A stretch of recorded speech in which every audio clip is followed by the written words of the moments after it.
दिलदार पाकिस्तान की पॉडकास्ट में शहजादी का प्यार भरा आदाब। इमरान खान की लिखी हुई किताब मैं और मेरा पाकिस्तान, इस किताब का अंग्रेजी से उर्दू में तर्जुमा किया है जनाब हारून रशीद साहब ने। ये अगला जो बाब है उसका उन्वान है मौत और पाकिस्तान की रूहानी हयात। देखते हैं आज इस बाब में इमरान खान क्या लिखते हैं। पाकिस्तान इस्लाम की बुनियाद पर वजूद में आया, अपने बानियों और उनके मानने वालों के इस्लामी अकायद की असास में। बदलते हुए हालात ने इस्लाम के बेहतर अदराक जवानी के माहो साल में जिससे मैं महरूम रहा था उसमें मेरी मदद की। अब मैं पाकिस्तान के हालात, तारीख का वो धारा जिसमें वो शामिल व शरीक था और मुस्तकबिल के इम्कानात पर ज़्यादा गौर करने लगा। ज्यों-ज्यों मैं इस्लाम का ज़्यादा फ़हम हासिल करता गया, मुल्क की सियासी ज़िंदगी से मेरी वाबस्तगी भी ज़्यादा होती गई। रूहानियत का अदराक आपको इज्तिमाई ज़िंदगी से वाबस्ता करता है, जबकि एक मादा परस वक्त अपनी ज़ात के लिए फ़िक्रमंद होता है। ऐसे कई लोगों से मुझे वास्ता रहा जो रूहानी मुशाहिदात से गुजरते थे।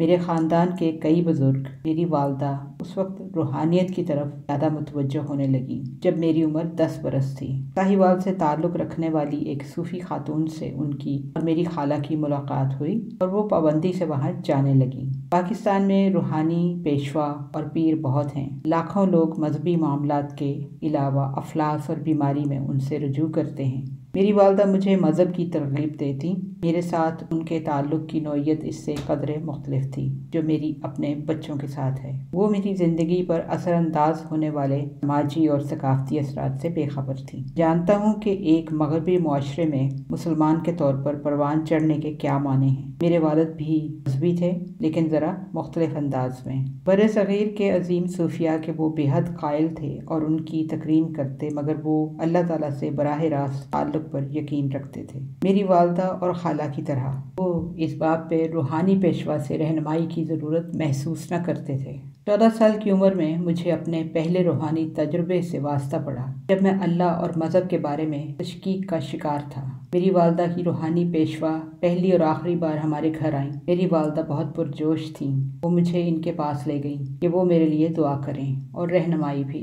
अपनी 3-4 मानने वालियों के साथ वो फर्श पर बैठी थी और उन्होंने चादर ओढ़ रखी थी। मेरी तरफ उन्होंने देखा तक नहीं और ना मुझे उनका चेहरा नजर आ सका। कुछ देर वो खामोश रहीं और फिर उन्होंने कहा कि मैंने आगे ब्रैकेट्स में नाजरा लिखा है, कुरान की तालीम मुकम्मल नहीं की। ये बात सिर्फ मैं जानता था या मुझे पढ़ाने वाले मौलवी साहब। मैं स्कूल के बाद कुरान का सबक लिया करता और तबीयत राग़िब न होती। उस वक्त मैं ज़मान पाक में अपने रिश्ते के भाइयों के साथ क्रिकेट खेलने के लिए बेताब होता। साल भर में मौलवी साहब मुझसे मायूस हो गए। एक दिन हम दोनों ने एक मंसूबा बनाया और वालिदैन को बता दिया कि नाजरा कुरान की तालीम मुकम्मल हो चुकी है। मेरी वालदा ने मेरा फक होने वाला चेहरा देखा और फौरन ही उन्हें पता चल गया कि मेरे बारे में बताई जाने वाली बात दुरुस्त है। खातून रूहानी पेशवा ने फक्त ये कहा, फिक्र न कीजिए, ये एक अच्छा लड़का है और एक वक्त आएगा कि ये बिल्कुल ठीक हो जाएगा। मेरी वालदा के चेहरे पर इत्मीनान उतरने लगा और अब उन्हें बताया गया, आपका फर्जंद आलमगीर शोहरत का हामिल होगा और खुद आपके नाम का चर्चा इसकी वजह से घर घर पहुंच जाएगा। 21 बरस बाद जब कैंसर की वजह से मेरी वालदा का इंतकाल हुआ तो उन्हीं के नाम पर शौकत खानम मेमोरियल अस्पताल बनाया गया और दूर दूर तक उसका चर्चा होने लगा। अस्पताल खुला तो कामरानी की एक अजीम तरीन मसरत मेरे अंदर जागी। क्रिकेट में हासिल की जाने वाली तमाम कामयाबियों के मुकाबले में ये एक ज्यादा बड़ा काम था। सच्ची और हकीकी खुशी से कल्ब दिमाग झूम उठे। क्रिकेट के खिलाड़ी से अस्पताल के मेहमान और सियासतदान बनने के सफर तक शकूक व शुबहात और ज़हनी उलझनों से मुझे वास्ता पड़ा। रफ्ता रफ्ता मगर मैंने दरियाफ्त किया कि सच्चा इत्मीनान उन्हीं चीज़ों से जन्म लेता है जो हमारे ज़राए अबलाग के नज़दीक हरगिज़ दिलचस्पी की हामिल नहीं। मालिये सार, दूसरों की मदद, खानदानी ज़िंदगी और बेकर्ज़ी के साथ आला मकासद के लिए तगदो तवील और अलमनाक इलालत के बाद 1985 में मेरी वालदा के इंतकाल ने मेरी ज़िंदगी का रास्ता बदल दिया।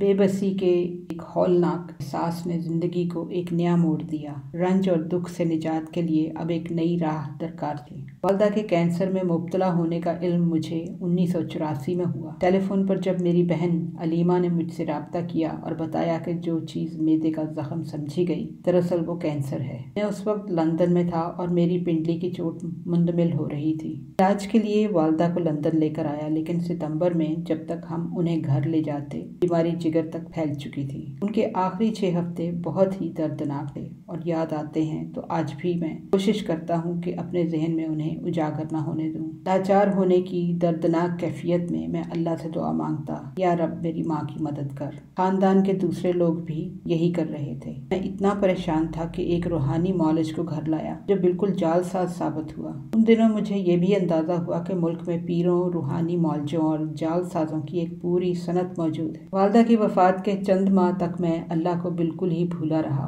मगर इसके बाद मेरे अंदर सवाल की जंग फिर से जाग उठी कि इस कायनात का कोई परवरदिगार है या नहीं। अल्लाह से मैं नाखुश था। अगर वो मौजूद है तो मेरी माँ इस अजियत से क्यों दो चार हुई। वो एक रूहानी हस्ती और इस कदर बेगरज थी। वालदा की मौत और पिंडी की चोट ने मुझे एहसास दिलाया कि आदमी इतना बेबस है। अपनी सलाहियत और मेहनत पर जो इतमाद कभी पूरी कुव्वत से कार फरमा था अब बाकी न रहा। ऐसा लगा कि किसी ने मेरी हस्ती की सारी हकीकत मुझे याद दिला दी है। अब फिर से मैं फजर की नमाज पढ़ने लगा। एक तरह से ये एहसास तहफ़्फ़ुज़ की आरज़ू थी। अगर अल्लाह वाकई मौजूद है तो उसके सामने झुकना चाहिए। शायद बाज़ दूसरे मुसलमान भी इसी तरह सोचते हैं। वो इसलिए इबादत नहीं करते कि अल्लाह के वजूद पर उन्हें यकीन है, बल्कि इसलिए कि वो मौजूद है। मेरी पिंडली अब ठीक हो गई और पूरे जोशो जज्बे के साथ एक बार फिर मैं क्रिकेट की तरफ लौट गया। एक बार फिर मैं वैसी ही कामयाबियां हासिल करने लगा। इम्तिहान के माहो साल ने ज़हनी तौर पर मुझे मजबूत कर दिया था। इस तरह वर्जिश से जिस्म तवाना होता है, इम्तिहानात की भट्टी में दब कर जहन भी ज़्यादा बोझ उठाने के काबिल हो जाता है। अब मैंने महसूस किया कि वो चमकदार तर्ज ज़िंदगी जो दूर से बहुत दिलकश लगता है महज रेबे नज़र है। वक्ती और आर्जी मरासम में जुदाई के बाद जो जख्म लगते हैं और बातन में वीरानी का जो एहसास जन्म लेता है, सच्ची मसरत को घेन की तरह चाट लेता है। 1980 के अशरे में शानदार पार्टियों में शरीक होने वाले जितने लोगों को मैं जानता था, उनमें से अक्सर का हाल ये था कि जब तक मैदे को वो अल्कोहल से भर न लेते, तकरीबात में घुल मिल जाने के काबिल न होते। ये खुदा की बाकी सारी कायनात से कटी हुई दुनिया थी। अब इन चीज़ों से भी मुझे वहशत होने लगी जो कभी बहुत भाती थी।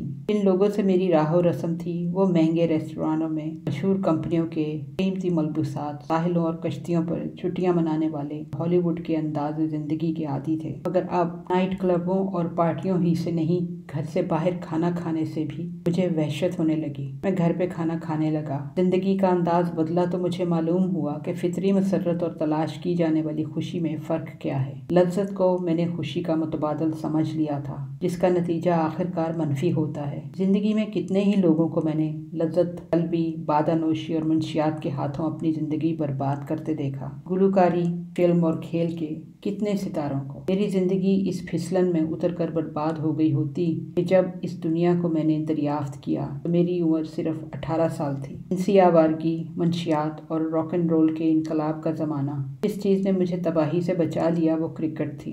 बेहतरीन कारकर्दगी के लिए मुझे बेहतरीन सेहत दरकार थी। चुनाचे मैं इस तर्ज़े ज़िंदगी में कुछ ज़्यादा मुलव्वस और मुब्तला न हुआ। इज़्ज़त नफ्स के गहरे एहसास ने मुझे इजाज़त न दी कि क्रिकेट के मैदान में खुद को तहकीर से दो चार होने दूँ। अपने ख़ानदान, करीबी रिश्तेदारों और उन सब से बढ़कर अपनी वालदा के सामने खफत से दो चार होने के खौफ ने मुझे अपने आप पर काबू पाने पर आमादा किया। अब मैंने दरियाफ्त किया कि जिस माहौल में हम परवान चढ़ते हैं, इस तरह वो हम पर असरअंदाज होता है। शुमाली इलाकों की सियाहत और सॉल्ट रेंज में तीतर के शिकार को मैंने मामूल बना लिया और उनसे लुत्फअंदोज होने लगा। उन सब खानों के बरक्स दुनिया भर के आला रेस्टोरानों में जिनका मैंने लुत्फ उठाया था, पाकिस्तान की शाहराहों पर ट्रक ड्राइवरों के होटल मुझे ज्यादा अच्छे लगे, जहाँ चारपाइयाँ बिछी होती हैं, चाय की प्यालियों के साथ चटपटे तो आम मैसर, सादा से खाने मगर बिल्कुल ताज़ा, देसी घी में पकी दाल, गोश्त या मुर्ग सबसे अच्छे खाने मगर पुराने लाहौर के हैं। पूरे बड़े सगीर में इनका कोई मुकाबला नहीं। एक दही इलाके में पहली बार मैं इस आदमी से मिला जिसे मेरी रूहानी जिंदगी का अव्वलीन रहनुमा बनना था। महज इत्तफाकन उस शख्स से मेरी मुलाकात हुई और जो कुछ उसने मुझे बताया उसके नतीजे में मेरा तजस्सुस बढ़ता गया। अब मैं इस नौ के ख्यालात पर और ज़्यादा खुशदिली से गौर करने लगा। अपने इन तजुर्बात को मैं पाकिस्तान की तारीख का एक हिस्सा ही समझता हूँ कि तभी मुझे अपनी कौम का अदराक हुआ, तभी अपने सामने बेहिजाब होते तारीखी अमल को मैं समझ पाया और ये खुद इसमें मेरा किरदार क्या हो सकता है। 1987 में जब पहली बार मैंने क्रिकेट से सुबकदोशी का ऐलान किया तो एक दिन मैं शुमाल में अपने चंद दोस्तों के साथ लाहौर से लगभग 100 मील के फासले पर था। शिकार से फारिग होने पर मेरे मेज़बान ने मुझसे कहा कि वापसी के दौरान मैं एक रूहानी आदमी से मिल लूं जो एक गांव में रहायश पजीर है। ज़ाती तौर पर कोई दिलचस्पी महसूस न हुई मगर दूसरों की खातिर मैं आमादा हो गया।